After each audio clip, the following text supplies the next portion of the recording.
também eu queria dizer o seguinte, eu não entrei numa questão segunda, porque esse livro vai ter um segundo volume, certo? Deve sair no final de 2026. E eu estou animado, assim, estou muito estimulado, porque já tem um tempo que é para sair, ele já está com uma boa parte dele escrita, né? Mas tem algumas questões, alguns capítulos para concluir, que é a continuidade. Então eu não quis entrar porque eh, a gente entrou quando começa os anos 90, Gafanhoto, uma experiência que foi de fato uma revolução, eu diria que uma micro-revolução cultural que aconteceu. Porque se nesse momento, quando eu falei cultura e cultura, eu falei na experiência do teatro, da capoeira, dos filmes, mas não era uma coisa assim como aconteceu nos anos 90, que foi de uma intensidade, de uma assim, de uma riqueza, sabe? A gente conseguiu a Maba nesses anos 90, já estava com uma sede, com um espaço eh, bacana, um espaço grande. Não era grande assim excessivamente, mas era um espaço que dava para você ter o transformar, que na verdade foi o que aconteceu, se transformar num verdadeiro centro cultural comunitário. Então você tinha atividades muitas vezes de manhã, de tarde, de noite. A capoeira, por exemplo, era uma das atividades que às vezes tinha, inclusive em 2 turnos. E teve uma coisa fundamental que eu não vou poder tratar, porque aí eu é outro tempo, eu preciso respirar para parar para falar, que foi a banda afro Meninos e Meninas do BA, que surgiu num tempo que as bandas afro estavam aqui, inclusive aqui em Sergipe surgindo, como Quilombo, lá Caixa d'Água foi a primeira, a banda, né, a Caixa pioneira d'Água, aqui, do de Be né, que na tinha Betinho, maloca. não era? É, que Baixa Saci, Irivan, enfim, Ah, que só, tô hoje, ligado. hoje o que continua, o que retomou, o que renovou, assim, que está renovando, é o Decidão dos Quilombolas, certo? Que dá continuidade à Que história.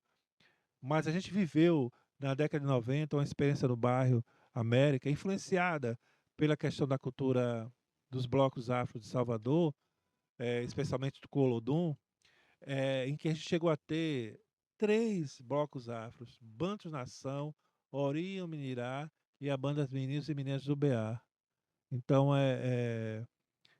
então eu não vou poder realmente tratar disso aqui, mas eu fico no compromisso, tá? De quando o segundo livro for impresso, for lançado, a gente faz essa abordagem aqui desses anos 90, quando o chamado Projeto Reculturarte, que é Reeducação, Cultura e Arte, era o nome do projeto, e que tinha, além de cultura, Gafanhoto, tinha também a parte esportiva e a parte do reforço escolar, sabe? Então, os times, especialmente de futebol, era basicamente futebol, futebol de campo, inclusive, com adolescentes, e o time de vôlei, com meninas e meninos, né? O caso futebol com os meninos. Então, aí o que aconteceu nos anos 90? A gente conseguiu um apoio internacional. Você veja aonde a Maba chegou.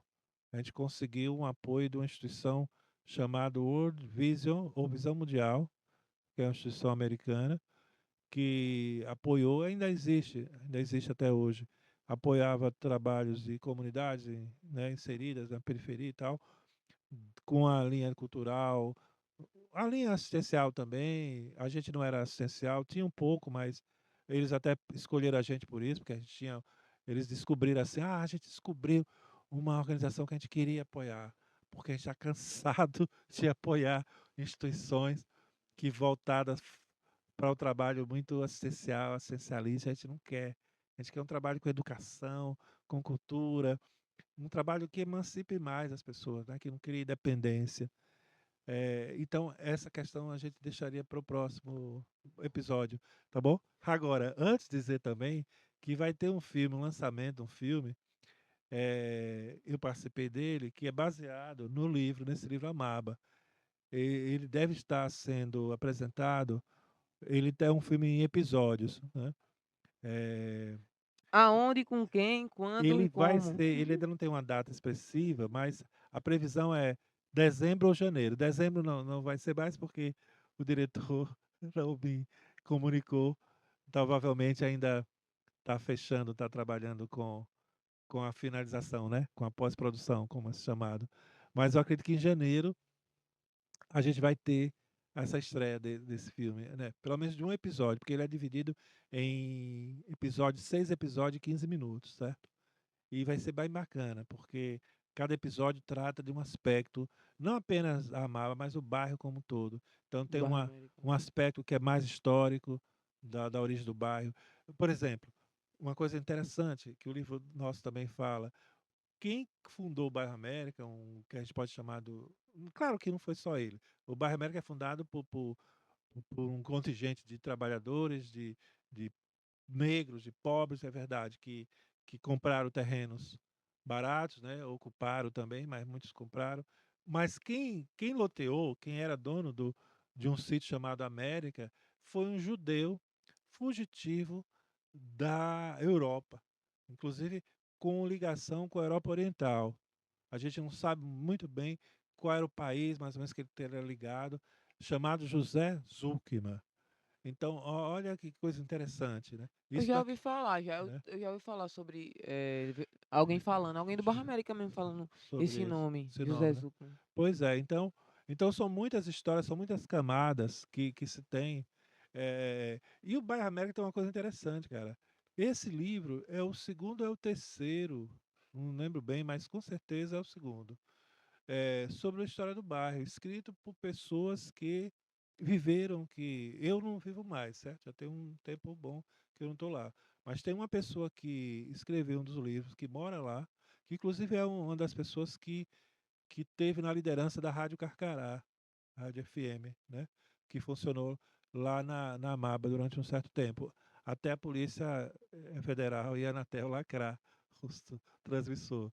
Então, é, então ele escreveu também junto com outra pessoa que foi da Mama, que não mora mais, que é professor também da área de história e tal. E aí, então a gente tem um bairro que conseguiu ter uma memória. Hoje é um bairro que tem memória histórica. Então vai ter agora o primeiro filme, né, como eu estou falando, mas Produzindo por quem? ele é produzido, ele foi com apoio da Lei Paulo Gustavo.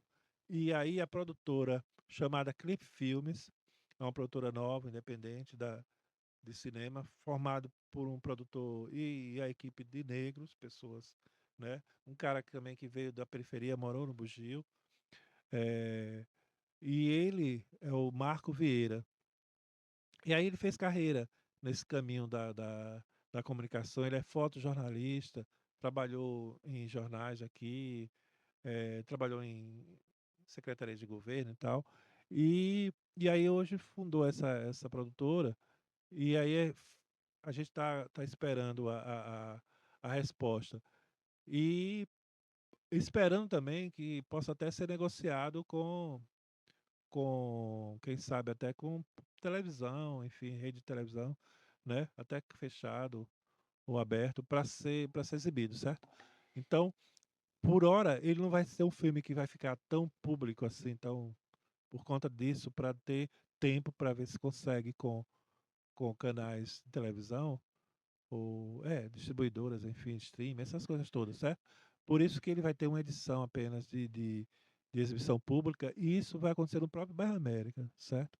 Possivelmente em praça pública, talvez na praça onde Na Franklin reformada, Roosevelt. ou na praça, talvez a praça em frente à igreja, que foi reformada também, que é a praça agora chamada Praça Frei Miguel, sabe? Ah, Né? vai usar a A Praça do concha Frei Miguel, acústica, a concha provavelmente. A acústica. gente ainda não tem essa ideia ainda fechada, mas de qualquer forma eu passo para você a informação. Então, e ficamos com esse compromisso de, quando o livro, segundo volume, for lançado, eu até fazer aqui como um dos primeiros lugares de apresentação dele, tá bom? Inclusive você terá acesso à leitura antecipada e tal, para, né? pra gente poder. Demorou, tamo junto É aí, o bagulho legal? doido. E também sobre essa Certo, questão aí, você que tem contato com ele, certo, quando ele for fazer lá a exibição, ele deveria entrar em contato com a Batalha do Amor, certo. que é a batalha de rima, que é De lá. é o movimento cultural que faz todo esse trabalho que É. também naquelas praças do Barra América. Ele, Então, ele fez cobertura também do pessoal, acho que foi a Batalha de Rima. E vai aparecer, porque ele faz um filme, a produção do filme ficou assim. Ele não fez só o passado, ele também pensou no presente. E como a gente trabalhou muito no passado com juventude, eu gosto por isso que eu já segui ele aqui. né? Então a gente então ele vai trazer, como você fez agora, trazendo esse trabalho, então que dialoga com o que a gente fez. Então ele está fazendo também. Então certamente deve aparecer. Eu lembro bem, porque eu participei da gravação, não com essa galera da Batalha de Rima, mas com o pessoal do samba, com o Belo, que inclusive é da família que passou por uma tradição cultural do bairro, que foi de escola de samba que existiu lá, e do bloco Afro Banto Nação, que hoje não tem essa organização, mas tem um bar, aí faz todo ano o encontro do samba, né? O pessoal que curte e faz e enche ali na praça, em frente à Praça Franklin Roosevelt. Então, não, esse filme ele é um filme, como diz assim, é passado e presente, sabe?